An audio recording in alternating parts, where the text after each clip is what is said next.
In the bustling town of Nsukka, Enugu State, few names carried as much weight as Mr. Chukwuma Okeke, a respected government officer in the Ministry of Works. Known for his calm demeanor, devotion to his Catholic faith, and generosity toward neighbors, he was the kind of man people trusted with both their secrets and their hopes.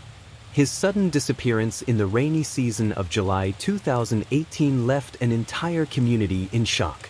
On a Wednesday morning, Mr. Okeke was expected at a departmental meeting in Enugu City, but he never arrived.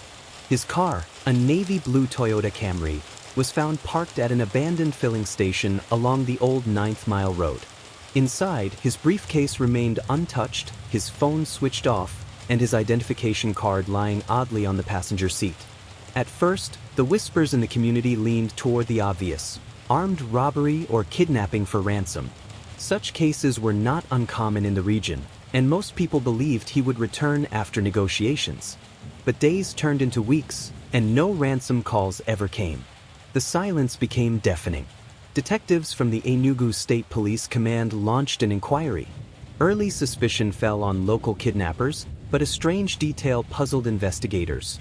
Why leave his ID card and briefcase behind? Kidnappers usually seized such items to control the narrative.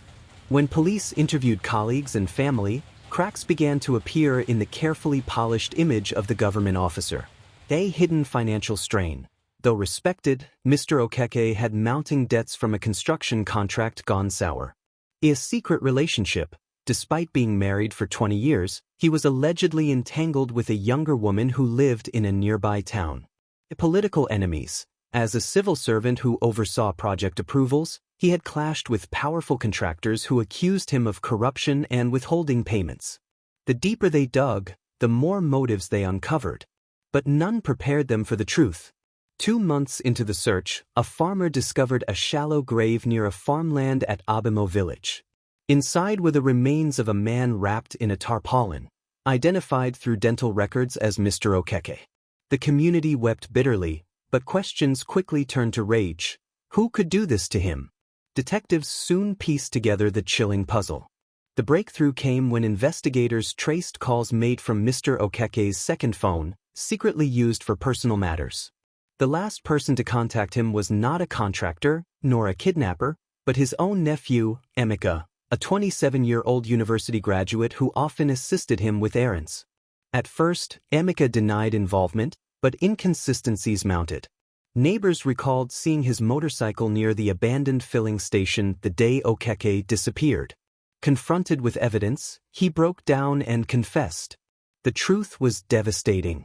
Emeka had discovered his uncle's hidden relationship and demanded money in exchange for silence. But when Mr. Okeke refused and threatened to cut him off, an argument escalated. In a fit of rage, Emeka struck him with a metal rod. Panicked, he staged the scene as a kidnapping and buried the body in the farmland of a friend. The revelation shattered the Nsukka community. Many had trusted Emeka, seeing him as the bright future of the family.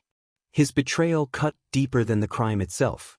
For Mrs. Okeke and her children, the pain was twofold. Not only did they lose a husband and father, but they also had to grapple with the fact that a family member was the killer. At the trial, the courtroom was packed with neighbors, government officials, and church members. Some wept openly as the details were read. Emeka, once a symbol of hope, was sentenced to life imprisonment.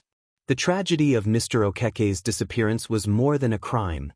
It was a mirror reflecting the hidden struggles behind respected titles and smiling faces.